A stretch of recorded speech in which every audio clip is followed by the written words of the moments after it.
Hi everyone, welcome back to Saturday Book Musings, where I will talk about what I read in the past week, the books that I picked up from the library today, and what I am hoping to read in the upcoming week, and sometimes some little life updates are in there. It is a nice, relaxed Saturday. It doesn't look like it, but we got snow twice this week. Not significant amounts either time, but thankfully, Peter his chemo day was Tuesday. So on Monday, his chemo day was supposed to be Monday, but it got rescheduled because of all the snow, and he was feeling really good on Monday. So then his chemo day was Tuesday. He felt really rough for several days after, and then thankfully today he felt better. And so he was able to enjoy the snow again. So I'm very happy for him. And my mission today, in addition to going to the library, was seeing if at the local Asian grocery store they had persimmons. Because persimmons are one of the fruits that I can have. And I had them for the first time earlier, or, last year. And I really enjoyed them. They taste kind of like a really mild peach. So it's nice because they aren't very acidic. Anyhow, I went to the Asian market hoping maybe I could spot some, and there were so many, and I got two different kinds. So I have two bags with just filled with persimmons. Arthur's very excited about them because Arthur really enjoys them, and I am delighted to be able to come home with them and to share them with him, and we will just enjoy them together. So I always am kind of hemming and hawing. How much do I want to share about my health? How much, should I just not talk about it? I don't want to bore people, but then also I'm like, it's also very boring to live it. So no one is more tired of talking about my health than me. But I will say that, I talked about the new treatment that was really painful for me, and I found a doctor that is knowledgeable about both SIBO and this other aspect of my health that once things are more figured out, I'll be willing to talk about that aspect of it. But just while things are getting figured out, I think I want to wait to kind of share fully.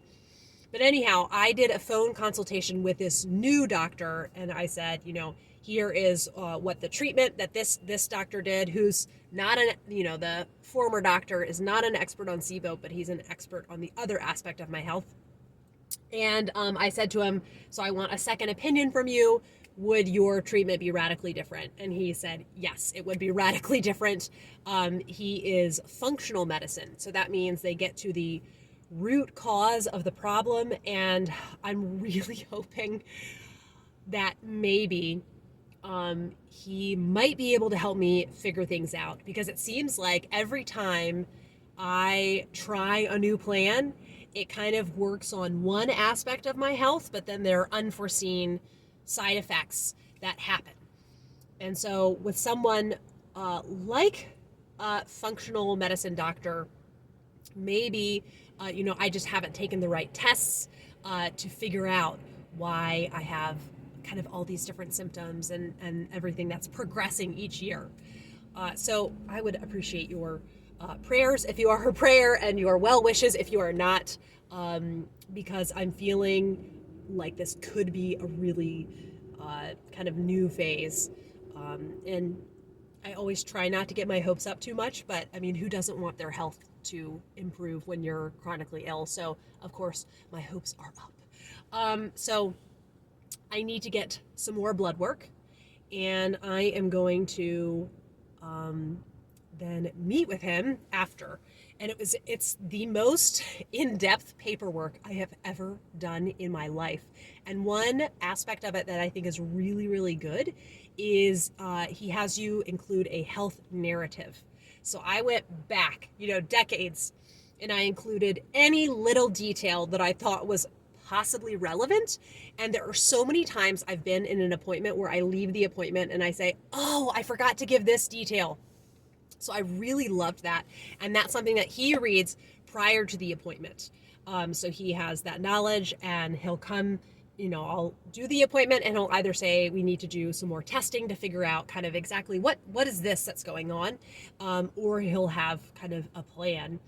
And yeah, my hope is that with the right treatment, it actually won't be painful to heal. I think I just keep trying not the right things, so then they are painful. My hope would be it wouldn't be super painful to heal.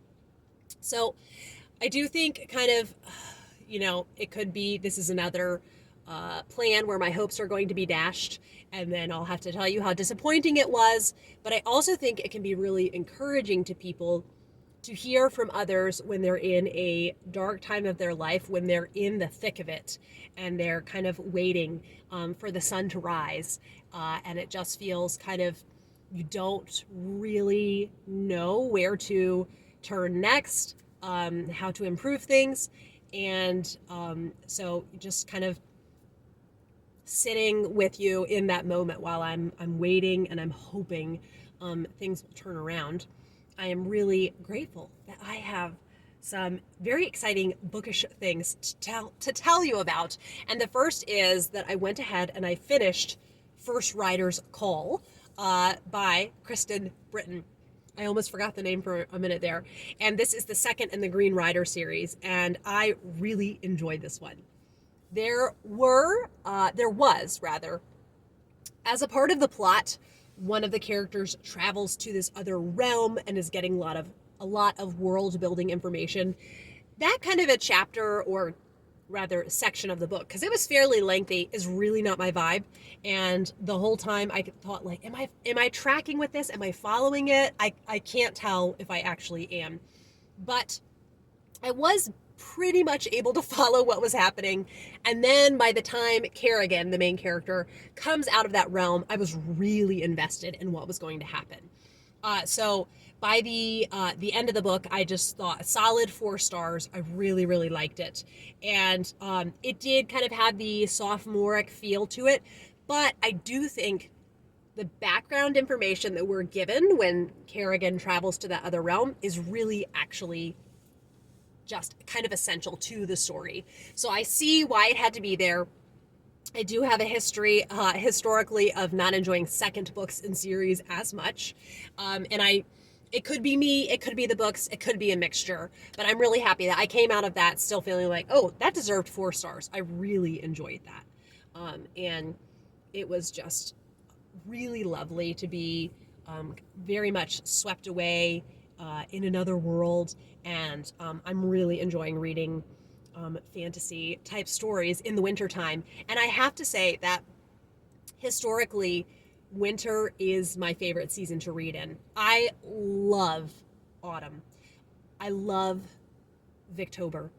But there's something about winter where I feel so much more freedom to read kind of exactly what I want to, which is going to include some Victorian literature, but some variety. So I'm just savoring and taking in reading whatever I feel like in winter. I do feel a bit restricted by my goal to get to 200 Victorian books by the end of the year, and I feel overwhelmed to an extent, to the extent that I think I've decided to not also try to have a book to recommend for each year, because if I can just kind of pick up whatever I want Victorian, I think I will still stay excited about it. But I think it's 12 years to fulfill, and that just sounds like a lot right now.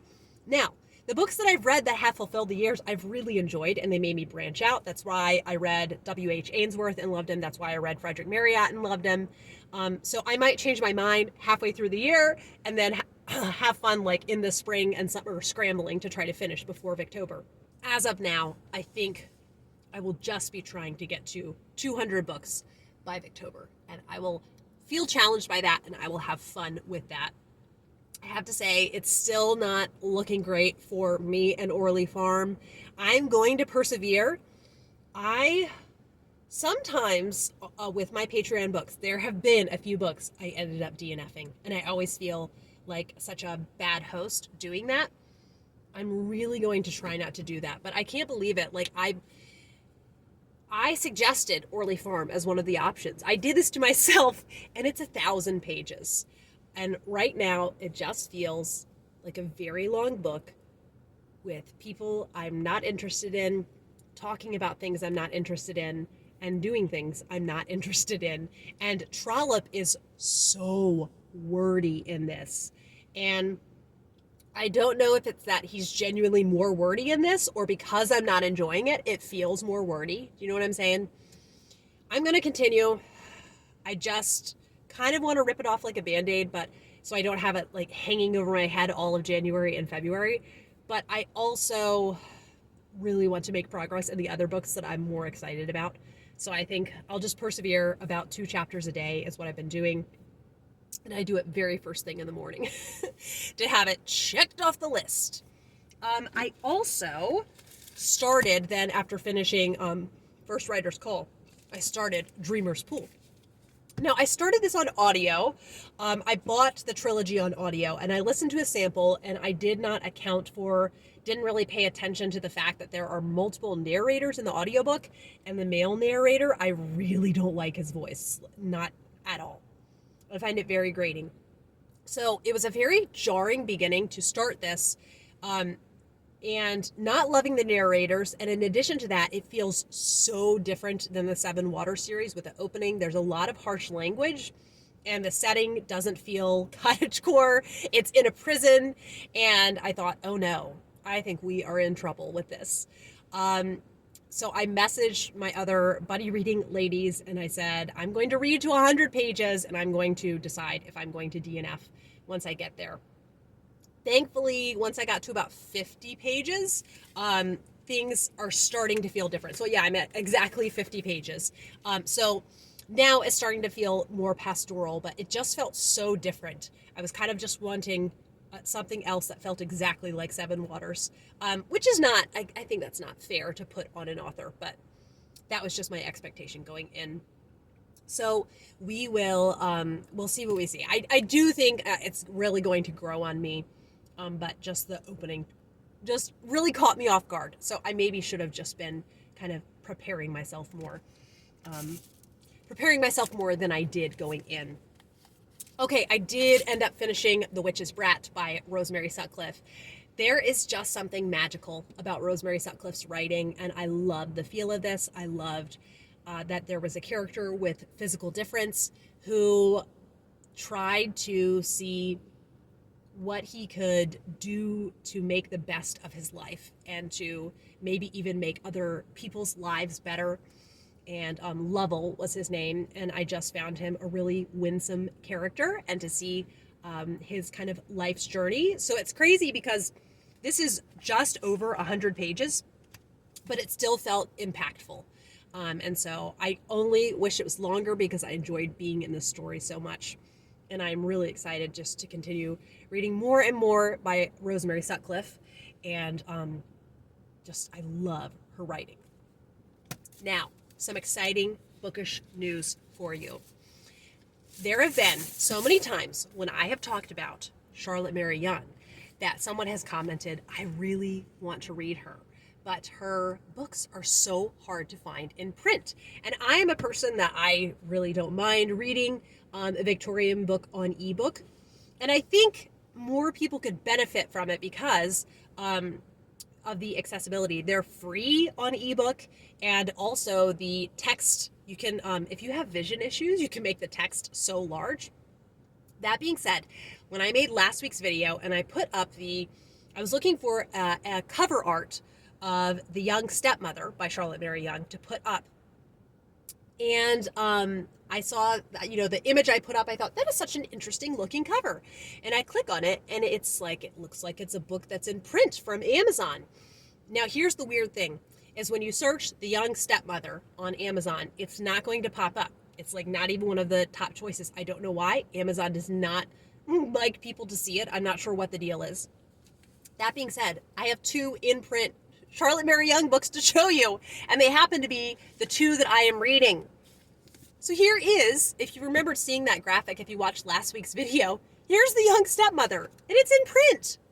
What on earth? Now, the one thing I will say is, so I was concerned when I ordered these. I thought, I just have to see these in person. My concern is that they were going to be magazine size and really hard to read. I am not crazy about this font on the side. And then, are there spoilers? Let's see. It is okay. Okay, no crazy spoilers at just this very plain looking font. However, it's a good size. It was a lot better size than some of these books that people get stuck with that are just crazy looking. The font is not as big as it should be. So I don't know if you're going to be able to tell from seeing this, but it is smaller. And I cannot believe this. I am getting to the age where I feel like I want to start wearing reading glasses. I've never used anything to help my vision in my life. So it's just been very kind of surreal. Several times in the past few months, I've thought, I think I could almost enjoy having some reading glasses for, this font is small enough. So the font is small. If that's going to bug you, I don't know if this is worth your time. But I mean, it is a good size. So that's the Young Stepmother. And then the other one, and I love this cover, is The Dove in the Eagle's Nest. I love this cover. And it also does include the original illustrations that were in there. Hold on, now I have to find it. Yeah. So I think there's maybe 3 illustrations. And it includes them. So, what's it going to say? The font is maybe even a little bit smaller in this one. And I went on to this seller, this publisher's, all their books that they're selling on Amazon. I Googled them because it's called Vintage Bookworks. I Googled Vintage Bookworks, and I don't even think they have their own website on its own. But I have gone ahead, and in the video description you will see I have linked all of the Charlotte Mary Yonge books they have in print. I have to say, some of the covers are really bananas. Like, check out the 3 Brides cover. It is something else. So overall, though, I'm pretty excited about this. I think this is a really good development. It's just some kind of independent publisher who put these out, and I feel like more beautiful editions like this could come out of it. I will say also, these are 2 slightly different sizes. This is a little bit smaller. So I am still really enjoying both of these. The Young Stepmother, Albinia, who is the main character of it, she is the stepmother. I just find she is so full of life and vivacity, and I think she might end up becoming my new favorite Charlotte Mary Yonge female character. I really love her. It's like she just comes into this house that is lackluster and so lonely and cold, and she just breathes life into it. And I love hearing the kind of Snow White details where there's a room that looks really shabby and she replaces the curtains and puts some plants in and just makes it feel bright and vibrant and cozy. I just adore her. And then you do see kind of the frustrations that she has and the areas that she's struggling also. I am just cheering her on. I want her to do so well. I want her to have a great relationship with all of the stepchildren and with her husband, and I just find her such a winning character. So still trucking along with this at 1 chapter a day. And this I paused. I think I ordered these books on Tuesday, and then I just paused, and I thought, I want to wait till it gets here physically. So I am just over halfway in The Dove in the Eagle's Nest. And there's a lot happening in a short time period. It's like there's not much I feel like I can actually speak to you about that's happening in the plot, because it will just give some things away. But I am really enjoying it. I love this book being set in Germany. Most of Young's books are set in England. So that's a really cool departure, and it definitely feels different than England. So really enjoying exploring Young's historical catalog. And the group read, the Charlotte Mary Yonge friends that I have, the group read next month is another historical work, which will be really cool.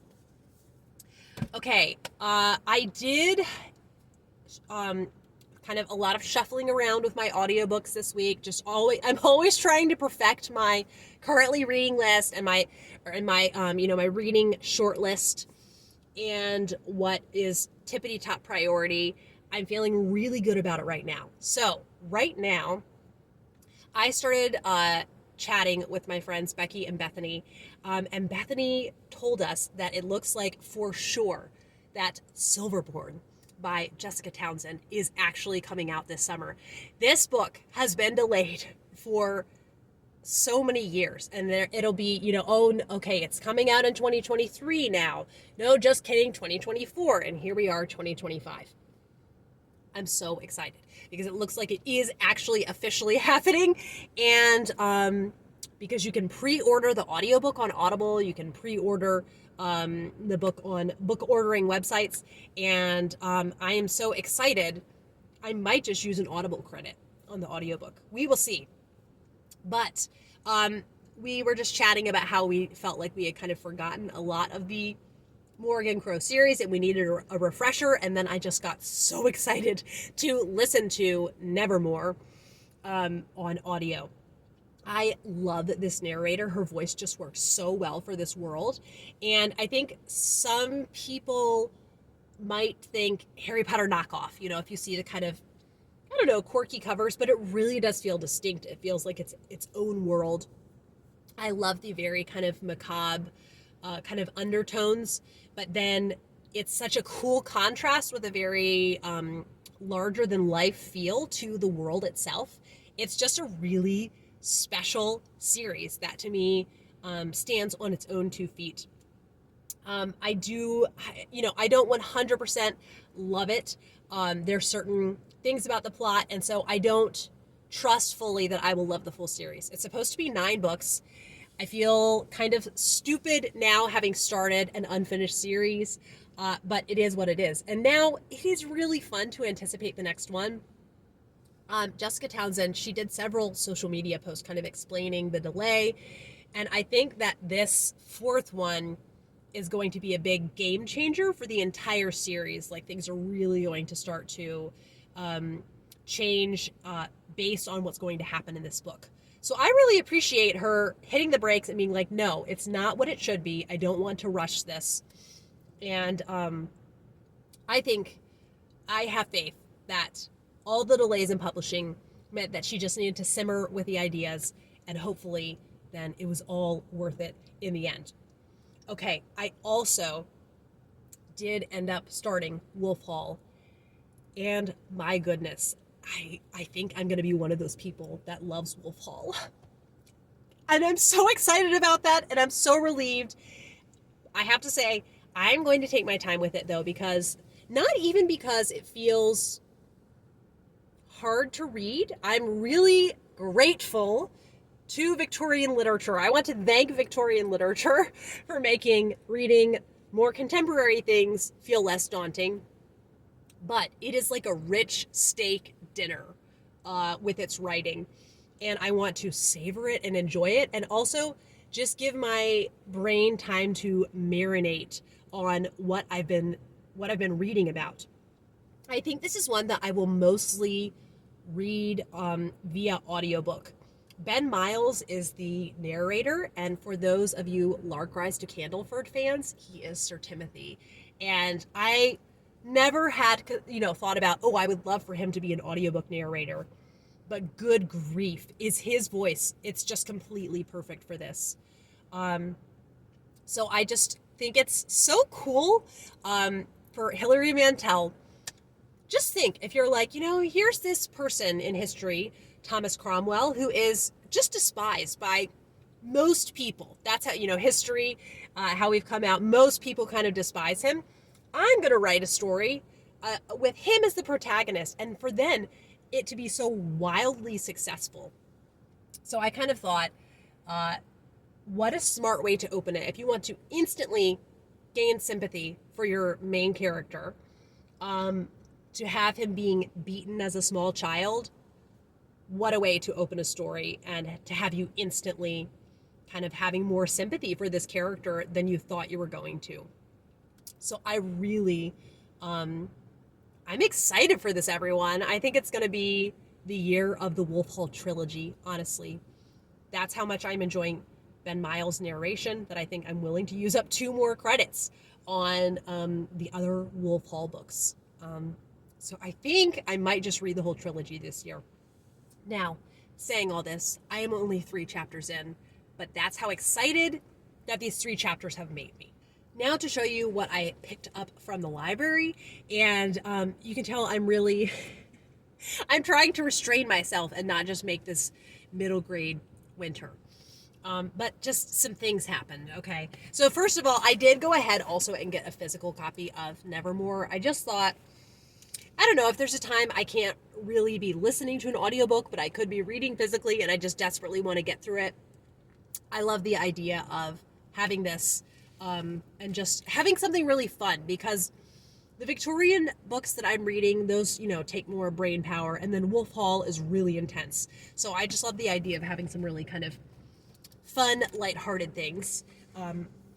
Although Working Crow does have some darkness, but it's really compulsive reading. Now, 2 middle grade books I'm very excited for. First is Impossible Creatures by Katherine Rundell. I have to say that I think I've had this on hold for 6 months from the library, and so it finally came in, and I feel like January is just a wonderful, wonderful time. And this seems like something that Peter could read as well. I do want to preview it before I wouldn't just blindly hand him a book. But it has some really magnificent illustrations in it. And I really honestly don't know much about this book. I just know Miranda Mills loves it. And so anytime there's somebody who loves classics and then has a fantasy book that they like, I think, ooh, I am listening. Please tell me more about this book. So I am going in blind, and I'm very excited for that. I do want to finish, I think Dreamer's Pool before I begin this. Kind of keep my currently reading tidier if I can. We'll see if it happens. And then a brand new release came out this week, and I was almost prepared to just go ahead and order a copy for myself. And I thought, why don't I just see if the library has it? But surely it will already be checked out. Well, it was not, and I was first in line. So this is Beyond Mulberry, Glen by Millie Florence, with illustrations by Astrid Shekels. And for those of you who follow Read Aloud Revival, Sarah Mackenzie, she started her own publishing company called Waxwing Books, which I think is just the coolest thing. She started out, she was just homeschooling her children, loving reading good books, and then she started a podcast, and the podcast really grew, and so now she has her own publishing company, and this is their very first middle grade book. And I think there's going to be a lot about the bond that these sisters have, and it's 2 sisters and 1 brother, that's what it is. And she lives happily in Mulberry Glen with her mismatched family of a fairy guardian, a philosopher, and twin troublemakers known as the Z's. Rumors swirl about the darkness, a powerful force that dwells in the forest. So we will see what I think of this. And Sarah Mackenzie, I really trust her when she recommends, writing, and she says that it's good writing. So I am really excited to try kind of a well-written middle grade book.